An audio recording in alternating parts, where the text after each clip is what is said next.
Bismillahirrahmanirrahim. Assalamualaikum warahmatullahi wabarakatuh. PPT ini sudah saya share kemarin, tapi ini ada beberapa revisi dan tambahan, dan ini adalah penjelasan dari PPT yang kemarin sudah diberikan ya. Kita masuk di materi teori ikatan valensi. Jadi bagian yang ketiga itu ada 3 teori. Satu teori ikatan valensi, kemudian teori medan kristal, dan teori orbital molekul. Teori ikatan valensi ini merupakan sambungan dari materi pada kuliah ini sebelumnya. Di struktur senyawa anorganik ini, pertama kamu belajar dengan Bu Suci, itu terkait struktur dari senyawa-senyawa anorganik, yaitu senyawa ionik, logam maupun senyawa koordinasi atau senyawa kompleks. Dan dengan Bu Suci kalian belajar bagaimana tata nama dalam senyawa koordinasi, terus kemudian isomerisme yang ada dalam senyawa koordinasi. Nah, sekarang adalah bagaimana menjelaskan pembentukan dari senyawa koordinasi tersebut. Ada beberapa teori yang digunakan untuk menjelaskan pembentukan senyawa koordinasi dan juga sifat-sifatnya, misalnya sifat kemagnetannya dan sifat-sifat yang lain itu. Dan sifat yang lain itu apa? Bisa saja warna ya.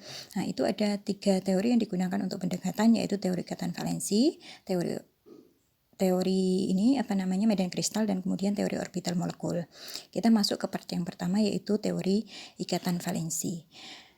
Pada sebelumnya di teori koordinasi yang kamu bisa baca di bukunya, ada teori koordinasi Werner, itu dia tidak menjelaskan tentang pembentukan ikatan antara atom pusat dan ligan.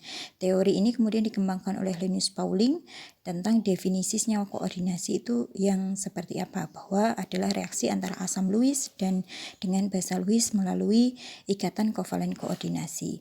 Struktur senyawa koordinasi, kamu sudah belajar tentang struktur senyawa koordinasi dari mulai BK2 sampai mungkin paling maksimal adalah BK12. Meskipun itu jarang ya BK12. Nah, BK2 ini di sini ada contoh gambarnya. Kalau BK2 itu kayak apa, BK3 kayak apa, dan seterusnya ya. Tapi ini adalah ilustrasi gambaran, karena maksudnya ini di situ kan yang tertulis di atom-atomnya kan bukan senyawa koordinasi. Itu kan saya ambil dari bentuk molekul sederhana. Tapi pada prinsipnya adalah sama seperti yang kalian pelajari di ikatan kimia dulu. Kalau suatu senyawa itu dia memiliki BK2, maka bentuk yang paling stabil itu adalah linier. Karena jarak antara atom yang diikatnya itu adalah paling jauh, 180. Nah, nanti kalau BK3 maka dia adalah trigonal planar karena sudutnya adalah 120. Kalau BK4 yang paling umum, BK4 itu ada 2 bentuk, tetrahedral sama dia adalah bujur sangkar. Kalau tetrahedral sudutnya adalah 109,5, kalau bujur sangkar sudutnya adalah 90. BK5 dia bentuknya adalah trigonal piramidal, sedangkan BK6 bentuknya adalah oktahedral. Kalau ada BK7 maka bentuknya adalah pentagonal bipiramidal. Maka senyawa koordinasi kalau dia memiliki BK pada ring tersebut tadi, maka bentuknya pun akan sama dengan geometri molekul pada molekul-molekul yang sederhana. Tapi itu terjadi pada senyawa koordinasi. Nah, jadi pengetahuan tentang bentuk geometri molekul yang sebelumnya harus kalian juga pahami, sehingga nanti kita bisa lebih mudah memahami bagaimana bentuk-bentuk atau bagaimana menjelaskan geometri molekul itu dengan teori ikatan valensi. Nah, selanjutnya ini adalah struktur dalam suatu ruang atau geometri molekul tadi ya. Di dalam suatu ruang itu sangat erat kaitannya dengan susunan orbital atom pusat di dalam ruang. Nah, di gambar yang pertama kalian lihat itu adalah orbital yang hijau ya, itu adalah orbital S. Kemudian yang ada orange dan kuning itu adalah orbital P, baik dia Px, Py atau Pz. Jadi kalau suatu unsur dia berikatan menggunakan orbital-orbital yang dia miliki, maka susunannya dalam ruang itu juga akan memberikan susunan tertentu, karena setiap orbital itu juga memiliki posisinya di dalam ruang. Nah, itu akan menentukan nanti geometri molekulnya. Seperti contoh misalnya di sini, ini ada senyawa H2S ya. Sebelumnya kalau kita menuliskan konfigurasi elektron, tentu saja kita kan menyusun beberapa orbital yang dimiliki oleh suatu unsur. Atau dalam sini berarti orbital orbital dari H dan orbital dari S. Orbital-orbital tersebut disebutnya adalah orbital asli karena dia adalah orbital yang dimiliki oleh unsur tersebut. Atom S, nah kita tahu atom S di situ konfigurasinya adalah neon 10 ya, berarti neon ya 10, terus kemudian tambah 2 12 tambah 4 itu adalah 16. Kalau kita susun konfigurasinya, maka elektron valensinya dari S itu adalah 3S dan 3P. Sedangkan H itu kita punya konfigurasi H itu kan 1S, 1. Jadi ada 2H yang ada di sini. Kamu perhatikan gambarnya. Di gambar itu bagian sumbu Z coba dilihat, di situ ada satu orbital 1S dari H. Di sumbu Y di situ juga ada orbital 1S dari H karena di sini sulfur itu berikatan dengan 2H. Sedangkan yang di tengah itu apa? Yang di tengah itu adalah gambaran dari orbital P dari atom S, baik itu Px, Py, sama Pz. Di gambarnya dalam satu titik sumbu karena pada dasarnya mereka berada dalam satu ruang. Nah, 2 orbital S ini kan satu elektron dari H ini akan disumbangkan ke orbital P dari S. Coba dilihat di gambar bawah itu. 3P itu kan masih ada 2 posisi kosong. Maka dari orbital 3P itu akan diisi 2 elektron dari 2 atom H. Sehingga semua berpasangan dan 3P itu menjadi penuh. Kalau susunan ruangnya bisa diperhatikan lagi di gambarnya bahwa S itu akan overlapping dengan orbital P dan juga PY ya di situ, dan juga overlapping dengan orbital PZ.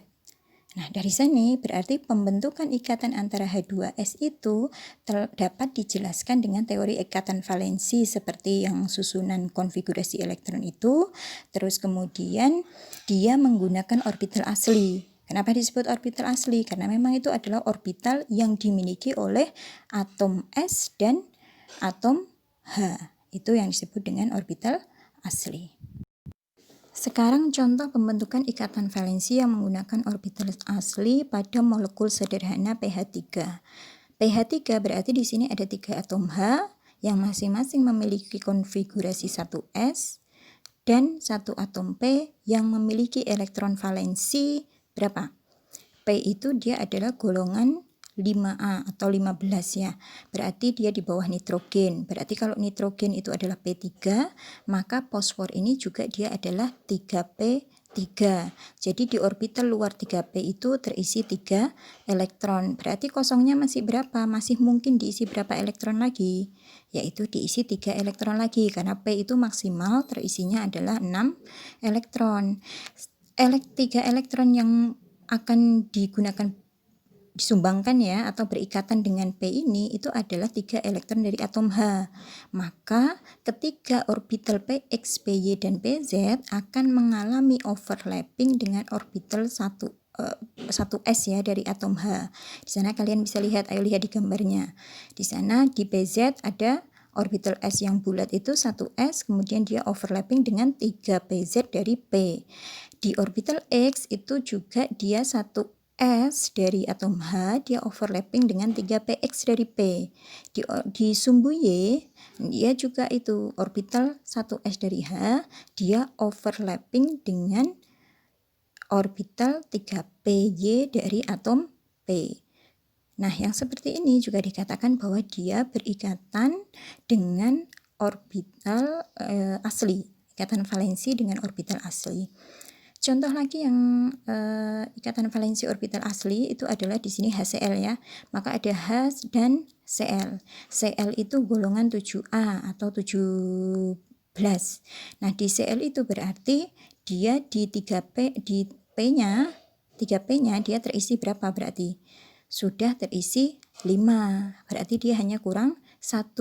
Dia akan berikatan dengan H. Jadi 1 elektron di orbital 1s dari atom H akan berikatan dengan satu posisi kosong untuk 1 elektron ya di orbital 3p, sehingga akan terbentuk ikatan HCl. Ini juga pembentukannya melibatkan orbital asli.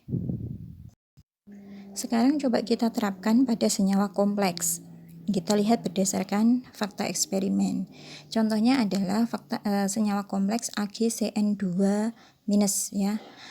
Ini di sini senyawa kompleks ini atom pusatnya adalah Ag+, ligannya adalah Cn, jumlahnya 2. Kalau jumlahnya 2 kayak gini, maka kita bisa memprediksi, ya ini prediksinya juga berdasarkan hasil eksperimen ya. Artinya kita sudah tahu kalau misalnya BK2 itu umumnya dia akan mengadopsi bentuk linier dengan sudut adalah 180 derajat.